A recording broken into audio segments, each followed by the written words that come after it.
Intro ফেব্রুয়ারি ৭, ২০২৬ আজ থেকেই শুরু হবার কথা ছিল দশম আইসিসি টি-20 বিশ্বকাপ। বিশ্বমঞ্চে লাল সবুজের গর্জন শোনার অপেক্ষায় ছিল কোটি প্রাণ, কিন্তু এবারের প্রেক্ষাপট ভিন্ন।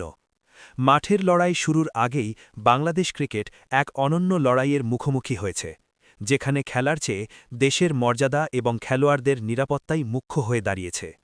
মূল অংশ: এবারের বিশ্বকাপে বাংলাদেশ দলের অংশগ্রহণ না করা নিয়ে ক্রীড়াঙ্গনে বইছে আলোচনার ঝড়।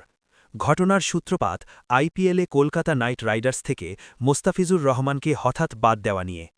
ভারতীয় ক্রিকেট বোর্ড নিরাপত্তাজনিত কারণ দেখালেও এর নেপথ্যে কট্টর হিন্দুত্ববাদী আন্দোলনের প্রভাব ছিল স্পষ্ট। এর প্রতিবাদে বাংলাদেশ ক্রিকেট বোর্ড কঠোর অবস্থান নেয়। বিসিবি সাফ জানিয়ে দেয়, যদি একজন খেলোয়াড়ের নিরাপত্তা নিশ্চিত না হয় তবে পুরো দল ও সমর্থকদের নিরাপত্তা ঝুঁকির মুখে ঠেলে দেওয়া সম্ভব নয়। বাংলাদেশ থেকে আইসিসিতে চিঠি পাঠিয়ে বিকল্প ভেন্যু হিসেবে শ্রীলঙ্কায় খেলার প্রস্তাব দেওয়া হলেও আইসিসি তা নাকচ করে দেয়। ২৪ ঘণ্টার আল্টিমেটাম সত্ত্বেও বাংলাদেশ নিজের সিদ্ধান্তে অনড় থাকে এবং টুর্নামেন্ট বর্জন করে। এমনকি দেশে আইপিএল সম্প্রচারণ নিষিদ্ধ করা হয়েছে।